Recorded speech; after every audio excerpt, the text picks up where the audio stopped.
Kakasaheb bottle निवडणूक आयोगाच्या सूचना किंवा आदेश काय आणि त्याला काम संपूर्ण असं आहे की आता धाराशिव लोकांचं नाव जोडी मानलं लेकिन प्रशासन नेमकं त्याचं कन्फ्युजन कसं दूर करणार थोडं मागे मोबाईलमध्ये भारत निवडणूक आयोग यांच्या मार्फत जो आपला यावर्षी 2024 होणारी सार्वत्रिक निवडणूक आहे लोकसभेची त्याचं वेळापत्रक जाहीर झालेलं आहे. एकूण 60 टप्प्यामध्ये भारतभरावर वेगवेगळ्या जे इलेक्शनचे शेड्यूल आहे ते जाहीर झाले आणि आपला जो धाराशिव जिल्हा आहे त्याच्यामध्ये जो 40 उस्मानाबाद लोकसभा मतदारसंघ आहे त्याचं साधारणतः 7 मे रोजी निवडणूक तारीख जाहीर झालेली आहे.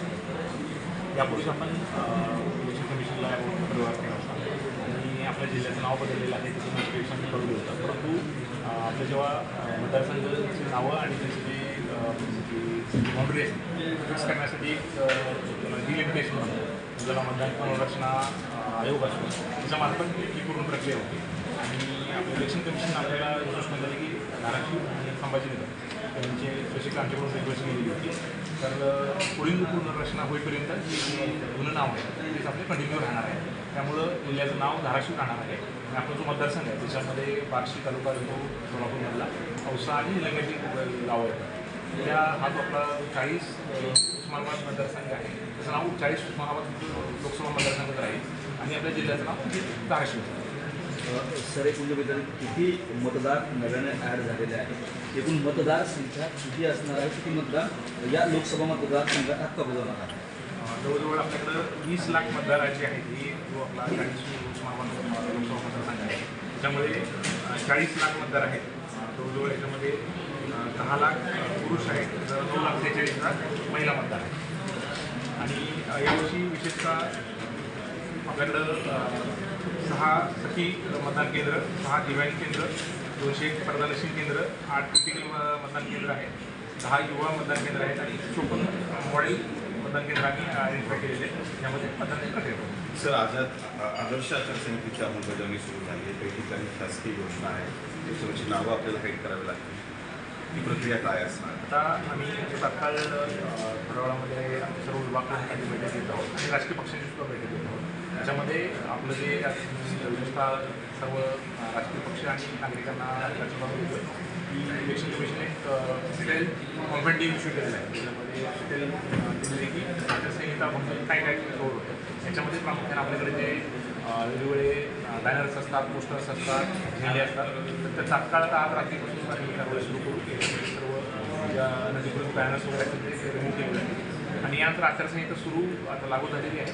तर आम्ही अधिकृत आदेश थोड्या वेळ जारी करत आहोत आणि त्याच्यामुळं कुठलं ह्याचं उल्लंघन झालं त्या जे कंप्लेंट आम्ही जे इश्यू करतो आहे त्याला ते आपल्या सर्वांना लागू झालेलं आहे आणि त्याचं उल्लंघन झाल्यामुळे त्या संबंधात पुढील जी काही वैधानिक प्रक्रिया ती संबंधित कोण जो व्यक्ती असेल त्याच्यावर होऊ शकते. त्यामुळे सर्व नागरिकांनी त्याचा आपली जी होती आचारसंहितेचं उल्लंघन होणार नाही त्याची काळजी सर्व उमेदवार राजकीय पक्ष आणि आमच्या शासकीय कर्मचाऱ्यांना सुद्धा लागू होती. कारण बऱ्याच वेळा त्याच्यामध्ये काही वर्क ऑर्डर असतात कार्यालय आदेश असतील जी कामं सुरू झाली नसतील फील्डवर आणि ती जर आचारसंहिता सुरू झाली तर पुढे सुरू करणं अपेक्षित नाही.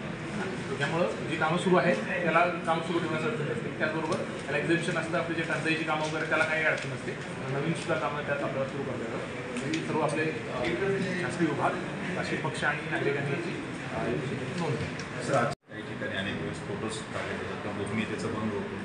काय आव्हान करा आणि काय स्वरूपाची कारवाई होऊ शकते? आपल्याकडं जो रिप्रेझेंटेशन ऑफ पीपल ॲक्ट आहे लोकप्रतिनिधीचा कायदा त्याच्यामध्ये आपलं जे मतदान असतं ते हे गोपनीय ठेवणं हा एक स्पष्ट त्याच्यामध्ये केलेली तजवीज आहे. जर एखाद्यानं आपलं गोपनीय असलं मतदान तर बाहेर पब्लिकली जर केलं तर त्याच्यावर एक गुन्हा दाखल होतो आणि त्याच्यामध्ये मागच्या वर्षी आपलं जे जो असे 4 लोकांविरुद्ध मोस्टली तरुण मुलांमध्ये असं आढळून आलं होतं की असं दिसून येतं की ते आपले social media Facebook WhatsApp group ह्याच्यावर ते व्हिडिओ काढून ते टाकतात. आता आपलं जे इलेक्शन कमिशनने जी सूचना दिलेली आहे की 100 मीटरमध्ये मोबाईल अलाउडच नाही.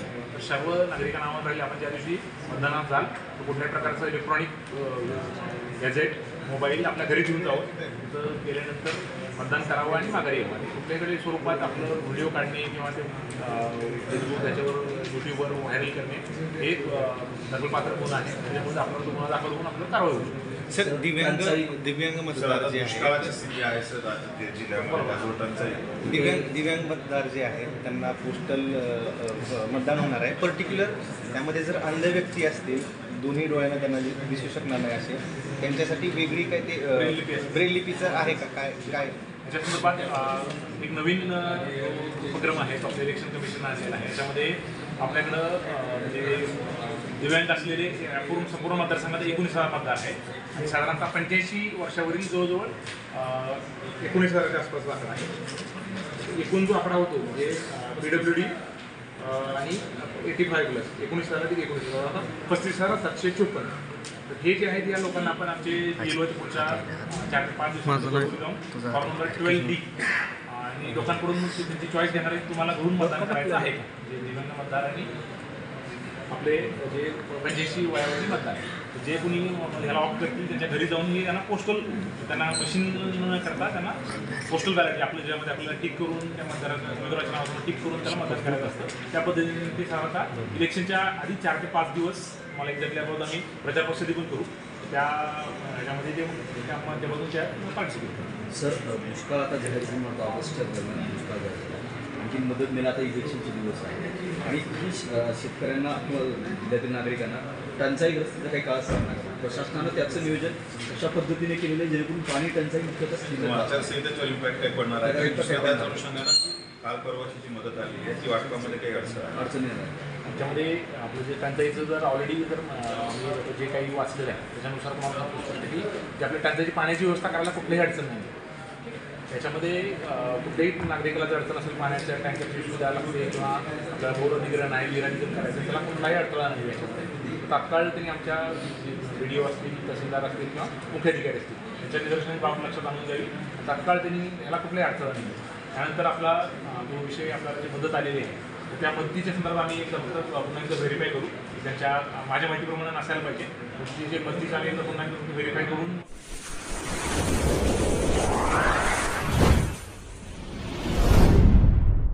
वीर महाराष्ट्र न्यूज चॅनलला लाईक आणि सबस्क्राईब करा.